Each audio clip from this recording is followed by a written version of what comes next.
The room was small, quiet, and dimly lit by the soft yellow glow of a single bulb hanging from the ceiling. Outside, evening shadows stretched across the narrow street. Inside, two hearts were beating louder than the ticking clock on the wall. Ayan and Mehek had known each other for 3 years. Their love hadn't started with dramatic confessions or bold promises. It began with small smiles in college corridors, shared notes, stolen glances during lectures. Slowly, friendship turned into something deeper, something dangerous. In their town, love wasn't simple, especially not secret love. That evening, Mehek had told her family she was going to her friend's house to prepare for exams. Ayan had rented a small room above an old shop, a place no one paid attention to. They had met there only a few times before, just to talk freely without fear. They weren't doing anything wrong, just sitting close, talking about their future. But in a society that judged before understanding, even sitting together could become a crime. Mehek sat on the edge of the bed, her dupatta wrapped tightly around her shoulders. Ayan sat beside her, careful, respectful. There was always distance between them, not physical distance, but the kind that came from knowing boundaries. "Someday," Ayan whispered, "I'll come to your house properly. I'll ask your father for your hand. I promise." Mehek smiled, but her eyes carried worry. "You know he won't agree easily," she said softly. "He wants someone wealthy, someone with status." Ayan looked down at his hands. He was still building his career, still struggling, but his love was honest. "I may not have everything now, but I will work day and night for you." Silence filled the room. Then, suddenly, a loud noise, footsteps on the stairs. Both of them froze. Ayan stood up immediately. "Did you hear that?" Mehek's face turned pale. Before they could react, there was a hard knock on the door. Then, another. Then someone shouted from outside, "Open the door!" Mehek's heart stopped. She recognized that voice. It was her cousin, Bilal. "How did he find out?" she whispered, her hands trembling. Ayan's mind raced. Maybe someone saw us coming here. The knocking grew louder. "Open the door!" a second voice shouted angrily. Mehek stood up, her entire body shaking.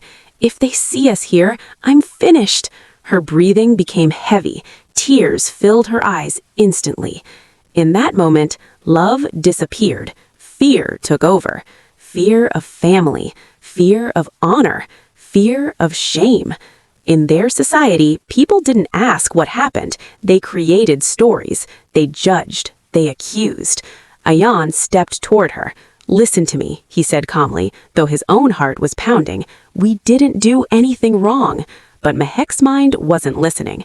"They won't care," she cried softly. "They won't ask. They'll just decide."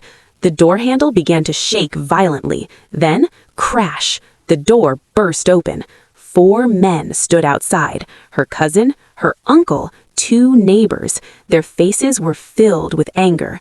For a second, the entire world became silent. Mehek felt like the ground disappeared beneath her feet. She quickly stepped away from Ayan, as if distance could erase the situation. "What is this?" her uncle roared. Ayan stood straight. He didn't run, he didn't hide. "We were just talking," he said firmly. But no one wanted explanations. Bilal walked inside and looked around the small room with disgust. Talking in a locked room? Mehek couldn't breathe. Her worst nightmare had come true. She imagined her mother crying, her father's rage, the whispers in the neighborhood, the judgmental eyes. Her legs felt weak. Her uncle pointed at her. "You have brought shame." The word shame hit her harder than anything else. She wanted to scream. She wanted to explain, but her voice was trapped under fear. Ayan stepped forward. "Please," he said, "don't blame her. I asked to meet. I love her. I plan to marry her." Silence filled the room again. Love. That word made everything worse. Her uncle laughed angrily. "Marriage? You? What do you have?" Ayan didn't lower his gaze. "Maybe not much now, but I will work day and night for you." Mehek looked at Ayan in shock. Even in this chaos, he was standing strong. But she was breaking. Bilal grabbed Ayan's collar. "Stay away from her." Mehek gasped. "Please don't hurt him." That was the moment everything changed. Her uncle turned to her sharply. "You're defending him?" Tears rolled down her cheeks uncontrollably. I love him." The confession slipped out before she could stop it. Silence. Heavy. Dangerous. Outside, a few more neighbors had gathered, curious faces peeking from the staircase. Whispers had already begun. She was caught. Alone with a boy? No shame. Mehek felt like she was shrinking, her entire life reduced to a single moment. Her uncle grabbed her arm roughly. "You're coming home." Ayan tried to step forward, but Bilal pushed him back. "If you come near our house, you won't walk back." Mehek turned one last time to look at Ayan. In her eyes, fear. In his eyes, determination. She was dragged outside. The street felt longer than ever. People stared. Some shook their heads. Some smirked. She wanted to disappear. At home, her father was waiting. He already knew. News travels fast in small towns. He didn't shout at first. He just looked at her. That hurt more than anything. "Is it true?" he asked quietly. Mehek's lips trembled.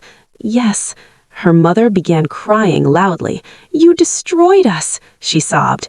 Mehek wanted to explain that nothing wrong happened, that they were just talking, that love isn't a sin, but her voice was trapped under fear. Her father's face hardened. "From tomorrow, you will not step outside. No phone, no college." Her world collapsed in one sentence. Meanwhile, Ayan returned home with bruises on his collar and anger in his chest. He wasn't afraid for himself. He was afraid for her. He knew how families reacted. That night, Mehek lay on her bed staring at the ceiling. Her phone was taken, her door locked from outside. She felt alone, not because she loved someone, but because loving someone had turned her into a criminal in her own house. Days passed. Silence filled the home. No one spoke to her properly. Marriage proposals started arriving suddenly, as if her family wanted to erase the stain quickly. Mehek felt suffocated. On the 5th day, her father entered her room. "There is a proposal," he said. "Good family, business people. The engagement will be next month." Mehek's heart stopped. She thought of Ayan, his promise, his courage, and then she thought of herself, her fear, her weakness. Tears filled her eyes again. "Abu, please," she whispered. He looked at her sharply. "You lost the right to choose." That sentence broke something inside her forever. Meanwhile, Ayan wasn't sitting quietly. He gathered courage. He spoke to his parents. He told them everything. They were shocked, but they saw the seriousness in his eyes. After days of arguments, his father finally said, "If you are ready to take responsibility, we will go and ask properly." Ayan felt hope return. One evening, Ayan and his parents stood outside Mehek's house. Neighbors watched again, whispers again, but this time he wasn't hiding. He knocked on the door openly. Mehek's father opened it. When he saw Ayan standing there with his parents, asking respectfully for marriage, the atmosphere shifted. It wasn't secret anymore. It wasn't shameful hiding. It was formal, serious, responsible. Conversations happened inside. Voices were raised. Arguments were made. But this time, Ayan didn't bow his head. "I love her," he said firmly, "and I'm ready to prove myself." Mehek waited inside her room, heart racing. After what felt like hours, her mother entered quietly. Her expression wasn't angry. It was tired. "Get ready," she said softly. "They're talking." Mehek's hands trembled. For the first time since that day, she felt something other than fear. Hope.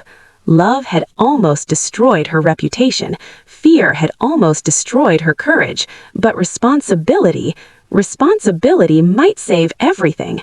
Outside, the discussion continued late into the night. It wasn't easy. Pride doesn't melt quickly. But slowly, conditions were set. Time was given. Ayan had to stabilize his job. The engagement would wait. Nothing was final.